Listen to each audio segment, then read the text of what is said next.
أعوذ بالله من الشيطان الرجيم بسم الله الرحمن الرحيم الحمد لله رب العالمين والصلاة والسلام على سيدنا محمد وعلى آله وصحبه أجمعين أما بعد رب اشرح لي صدري ويسر لي أمري واحلل عقدة من لساني يفقهوا قولي இன்னைக்கு ரப்பனா துவா 34.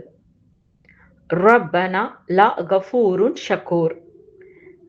இந்த வசனம் குரான்ல 35வது அத்தியாயத்துல 34வது வசனமா வருது. இதற்கான அர்த்தம் என்னன்றத இப்ப நம்ம தெரிஞ்சுக்கலாம்.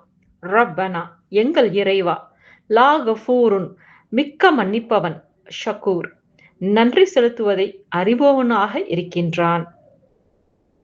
இதற்கான பின்னணி என்னன்றத இப்ப நம்ம தெரிஞ்சுக்கலாம். இந்த வசனம் சொர்க்கத்தில் நுழைந்த பிறகு மூமின்கள் கூறும் வார்த்தைகளை பற்றி விவரிக்குது.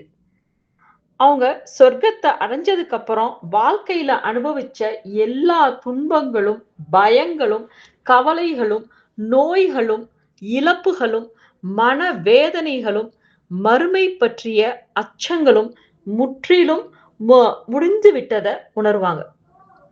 அப்போது அவங்களோட மகிழ்ச்சியில் சொல்லக்கூடிய துவா தான் இந்த துவா. எங்களிடமிருந்து எல்லா துக்கங்களையும் நீக்கிவிட்ட அல்லாஹ்வுக்கே எல்லா புகழும். இந்த துக்கங்கள் பற்றி அறிஞர்கள் விளக்கம் சொல்லும் போது சொல்றாங்க, ஹுஸ்ன்ங்கிறது எல்லா வகையான துன்பங்களையும் குறிக்குது. அதாவது உலக வாழ்க்கையின் துக்கங்கள், பண பிரச்சனைகள், குடும்ப கவலைகள், உடல்நலக் குறைகள், தனிமை, எதிர்காலத்தை பற்றிய பயம், அன்புக்குரியவர்களை இழந்த வேதனை, மறுமை தொடர்பான பயங்கள், மரணத்தை பத்தின பயம், கபரு வாழ்க்கை பற்றிய பயம், விசாரணை நாளின் அச்சம், நரக தண்டனை பற்றிய பயம், தங்களுடைய பாவங்களை பற்றிய கவலை, சொர்க்கத்தில் இருக்கிறவங்க தாங்கள் செஞ்ச நன்மைகளால் மட்டும் இல்லாம அல்லாஹுவின் கருணையாலும் மன்னிப்பாலும் அங்க வந்திருக்கிறோங்கிறத உணர்வாங்க. அதனாலதான் அவங்க தொடர்ந்து நிச்சயமாக எங்கள் இறைவன் மிகவும் மன்னிப்பவன், நன்றியுணர்வுடன் பல மடங்கு நன்மை வழங்குபவன்னு சொல்றாங்க.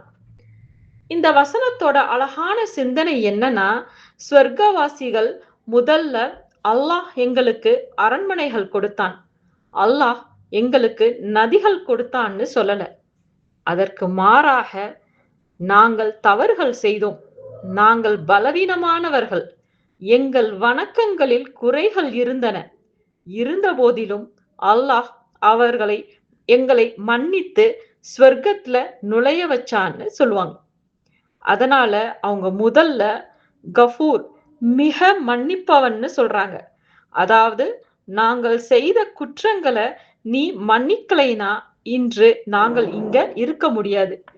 அடுத்தது ஷக்கூர்னு, அதாவது நன்றியை ஏற்றுக்கொள்பவன்னு சொல்றாங்க. மனிதர்கள் அல்லாஹ்வுக்கு நன்றி செலுத்தணும், ஆனா இங்க அல்லாஹ்வே ஷக்கூர் என்று அழைக்கப்படுறான். இதற்கான அர்த்தம் என்னன்னா, அல்லாஹ் தன்னுடைய அடியாறுகளோட நற்செயல்களை கூட மதிச்சு அதற்கு பெரிய கூலி அளிக்கக்கூடியவனா இருக்கான்.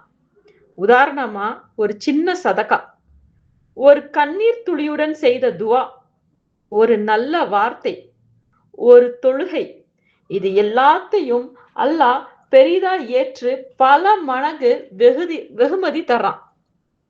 அதனால சொர்க்கவாசிகள் சொல்றாங்க, எங்களுடைய சிறிய நற்செயல்களையும் நீ ஏற்றுக்கொண்டு எங்களுக்கு இந்த பெரிய வெகுமதியை வழங்கினாய்.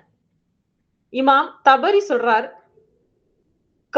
கஃபூர் என்பதற்கான அர்த்தம் என்னன்னா, பாவங்களை மறைத்து மன்னிப்பவன்னு அர்த்தம்.